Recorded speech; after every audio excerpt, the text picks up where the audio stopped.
Are you ready for some science? I'm ready for McSteiger Science. Yeah! Stand up and shout! Stand up and shout! Stand up, stand up, stand up and let it out. Stand up and shout! Stand up, stand up, stand up and let it out. McSteiger Science. Welcome back, Steigerites, to yet another exciting episode of McSteiger Science. where metal and science combine. Those great concepts of diffusion and osmosis. Diffusion is the random movement of particles from an area of high concentration to an area of low concentration. We will demonstrate diffusion using tea bags in hot and cold water. Stand up and shout! Stand up and shout! Stand up and shout! Now, these tea bags here, we all know what's going to happen when you pour water into tea. We all know what's going to happen, right? What will happen? Well, what will happen, of course, is when you put water in the tea, you have an extremely high concentration of tea particles inside this tea bag. So when you pour water, well, you're going from a high concentration, water's got a low concentration of tea, so obviously you're going to get the tea particles diffusing out through the bag, which can act like a membrane. Oh, like a selectively permeable membrane? Selectively permeable membrane. And then those particles will diffuse into the water until equilibrium is reached. Now, we're not going to just show an example of that, though, because I'm pretty sure everyone here has seen tea. Probably. So what we are going to look at is there a difference in speed of diffusion between cold water and hot water? So we got the cold water. Now, are you ready, McSalinger? This could possibly just blow your mind. I'm always ready. Okay, it may just explode. Are you ready? I'm ready. Okay, so as soon as that water touches, start the clock and... Check it out. Check it out.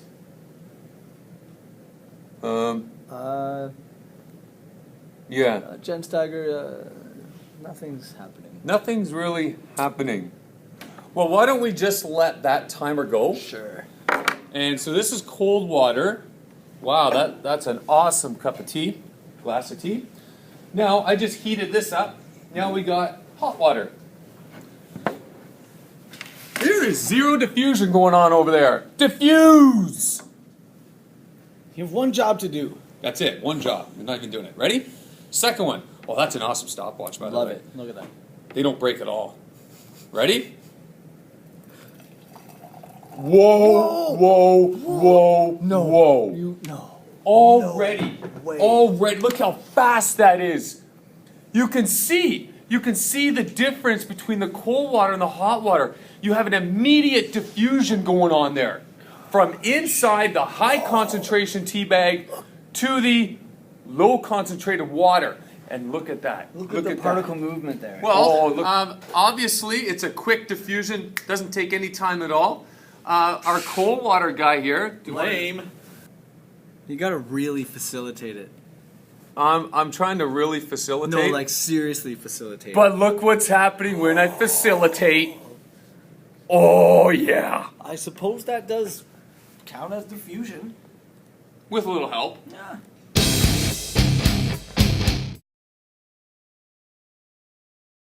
The McSteiger Science crew unfortunately forgot to mention why the speed of diffusion was faster in hot water than in cold water.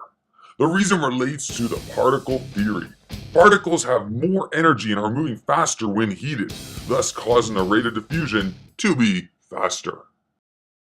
Well, it's time to explain something about osmosis. Osmosis is the diffusion of water through a membrane. Osmosis is the diffusion of water from a high concentration to a low concentration across the membrane. We will demonstrate osmosis using eggs and grapes. This is what an egg should look like. Now, for purposes of time, we've prepared this ahead of schedule. These 3 eggs here were dissolved in vinegar over a course of 2 days. The outer shell... Whoa! The outer shell dissolved completely, leaving an inner membrane, which completely replicates the cell. So we've placed these 3 cells into 3 different environments now. We have here regular tap water, we have here salt water, and thirdly, corn syrup. Corn syrup. Very sweet. And we're hoping to observe, through diffusion and osmosis, the movement of particles in and out of these semi-permeable membranes. If you want to just take a little touch of that guy, you can feel it's very squishy.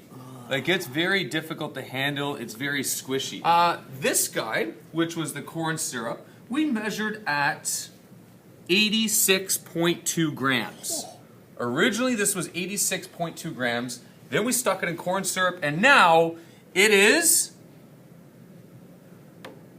No. 60.7. It lost mass. Where did that mass go? Where did the mass go? Osmosis, Osmosis. into here. Wait a second. Oh my gosh. What? Look. You can see the layer of water.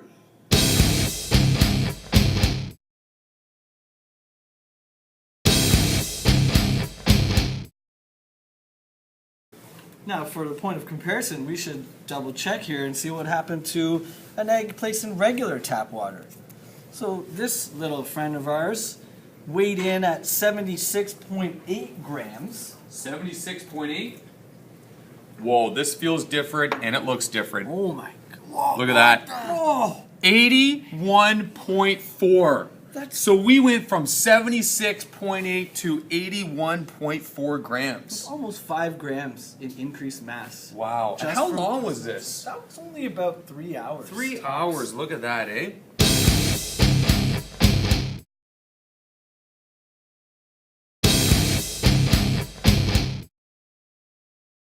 And what's this next one, McSalinger? That one was a saltwater solution. Oh, salt water. This one should be very interesting. I wonder what's going to happen I'm not here. sure what to predict. Originally, our friend here that was placed in salt water weighed 87.5 grams. Now, visually speaking, how does it compare? Not as big as the water. Not quite, no, but Not as definitely- small as the corn syrup. How does it feel? This one's really, really strong. That Yeah. one's really soft. Squishy. Squish. Oh yeah. This one's kind of like in the middle. Okay. So before it was 87.5. Now we have a whopping 82.4. So water left this guy into the salt. in order to deal with the hypertonic environment.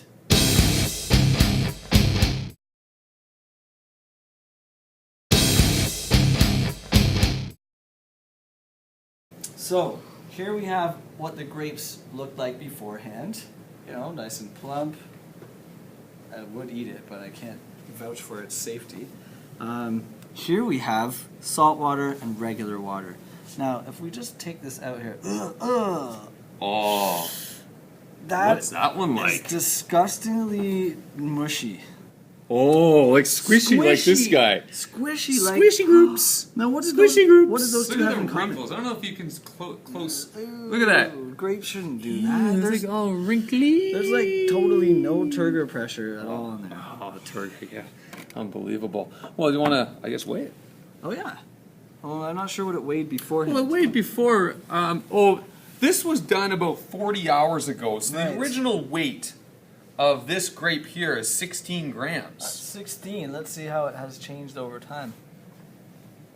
My goodness. 12.7. It is totally decreased in mass to 12.7, 12.8. So obviously the water has left this grape and went into the salt water because of osmosis. High concentration to a low concentration.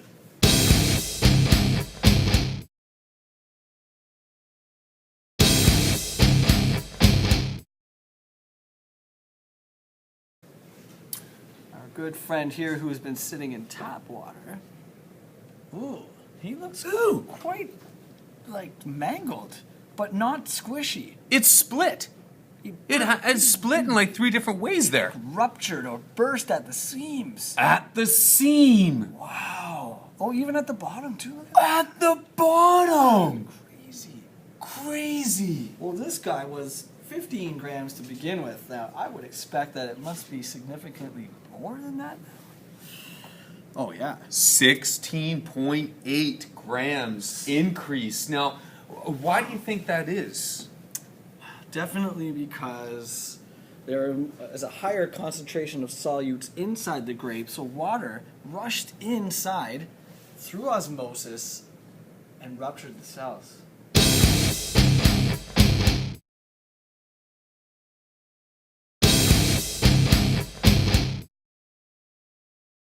Osmosis right there. And notice the grape clearly doesn't want to rupture. It can't stop it. You can't stop osmosis. You cannot stop osmosis. Well, I don't think Chuck it wants Norris it. can stop. Well, Chuck Norris he determines every single process in life. That's true. Yeah. Well, that's it. We've demonstrated 3 different examples of osmosis, demonstrated diffusion. Again, Amazing. this is awesome. Wow. Once Well- again, Steigerites, thank you for watching McSteiger Science. Oh,